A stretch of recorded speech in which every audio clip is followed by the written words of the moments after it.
The other thing going on here is response body. Now, the alternative maybe is best, maybe that's best described by showing the alternative. And this is at least how our code used to look. So this is the equivalent endpoint, only we're using a model map and a JSP to render the JSON back in the web response. There's several reasons why this gets hairy, right? This is where technology gets in the way of your business logic. You've got an HTTP servlet response, which I'm sure many of us have tried to mock and test, and that is a great, loads of fun. You've got the model map, which then you get to, which isn't as hard, but still, you get to dummy it up with data. And then you get a JSP, which is really easy to test, right? I know we have an elaborate set of, endpoint tests just to test the JSP, and the amount of time you waste in something like that is spectacular in a bad way. So that's the alternative that we're comparing. But when we come here, it's one annotation, I return a list of objects, and boom, your JSON's returned. So that's what I'm talking about. The business logic is right there. Makes it simplifies. Next one, say we create a task.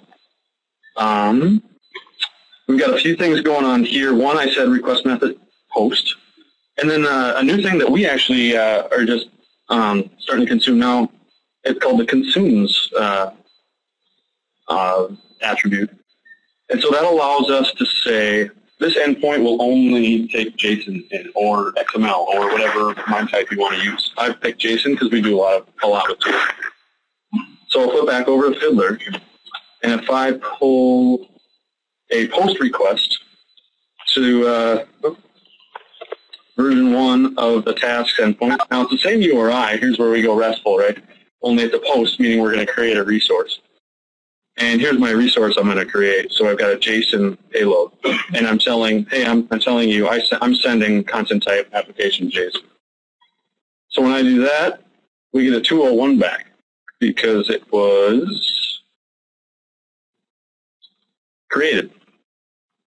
So I'll hop back real quick to my Get endpoint, and I picked the wrong one.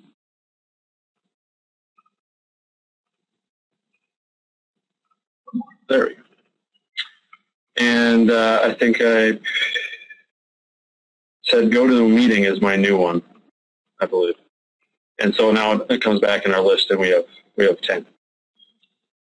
So looking back at the endpoint, then if I want to test that out, here's what consumes does for it. Just in case. I know I changed something.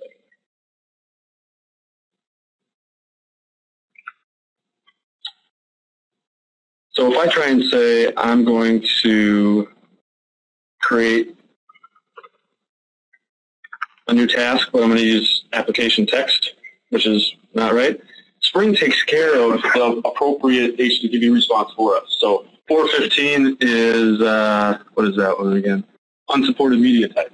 So we're saying in our endpoint definition, hey, we only want JSON, that's all we're going to accept on this endpoint. All the rest of the details just kind of work themselves up. That's cool.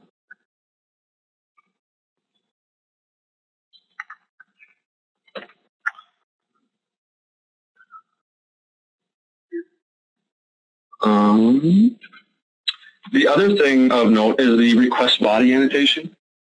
And this is the, there's another alternative I'll show you for this one, but all I want to do is take whatever JSON payload is in the request body and shove it into an object, right?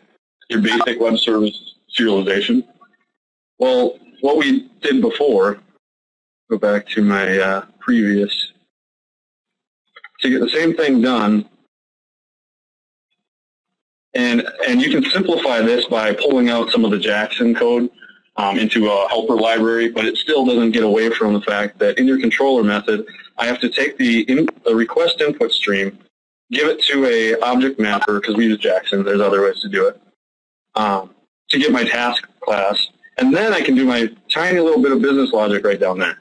And instantly 95% of the method is not the business logic. So that's kind of the drastic difference in what we've seen with this technology. Oh, by the way, if you guys have any questions, feel free to ask at the time I'm talking about it, because that's when I should have said that in the beginning, but that's all right. Super. What's that? Oh, how do they know that I only want a JSON? Yeah. That's the consumes attribute. So when I put a consumes on there, that maps to content type, the content type header.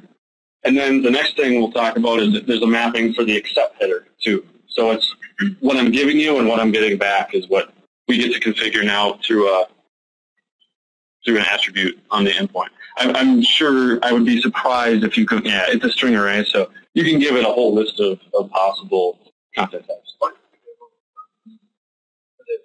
If you take out the consumes, it'll be the same as accept anything. Sure. Yeah, the first method you showed us had a response body, but it didn't have a type on there, so it returned JSON on part of it. So that was this one? Yeah. Yeah, no, if Jackson's on the class path, it just defaults to it. Yep. I'm sure I would pick one, but I don't know for sure. Right? Yeah, I mean, and that's a good question because that's why I say make this explicit, and that's why I like consumes and then now produces, because it's explicit. And if there's anything that I've learned is that when it's kind of ambiguous and you don't know for sure, you get undefined behavior. I think that's where this gets really handy. It's all laid out right in front. Good questions. Next one is produces. So this one's kind of cool. So if I want to create another task, I'm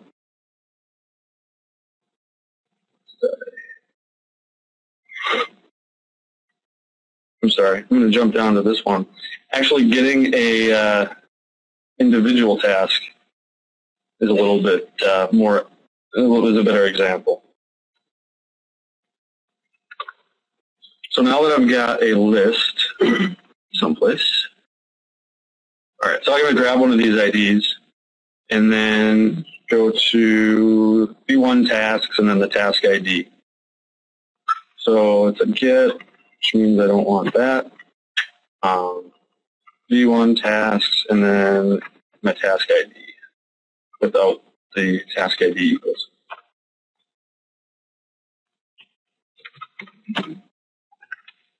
Content type, JSON, that's for the consumes attribute, and then accept would be for the produces attribute. So when I do this, you get a 404 because you type it in wrong.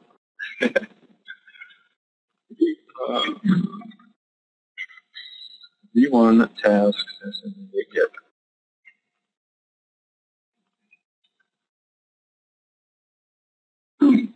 Oh, I know this one works. Oh, there's got to be something that goes wrong. It can't go flawless. That would be probably.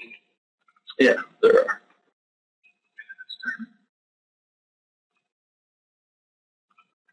Get rid of our bad example there.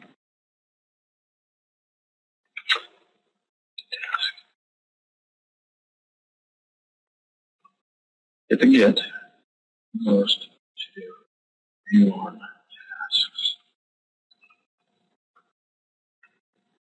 That is strange. I know I'm doing something wrong because this. Well, if you believe me, we'll go back to the list endpoint. That works. See if we can get a 200 back. All right. So we get JSON back on this one. So I'll go back to the V1 and we'll just modify that.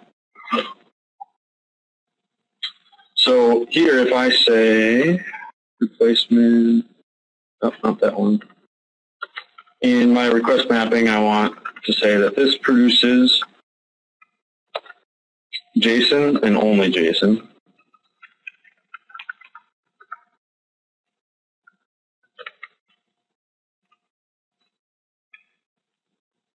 Nice part about a small application is it takes 3 seconds to reboot. or to restart. And then I'll come back and hit this one again. It will, let's say I'm being malicious, not really malicious, but I want XML back. It's not going to tell you. This is what happens when you switch it up last minute. Reduce application. Oh, sure. That's because that. So the lesson content type is for consumes. Except if you don't have the accept header, it's accept star, which means accept everything, and so therefore it gave it back to me. But here, if I type in application text,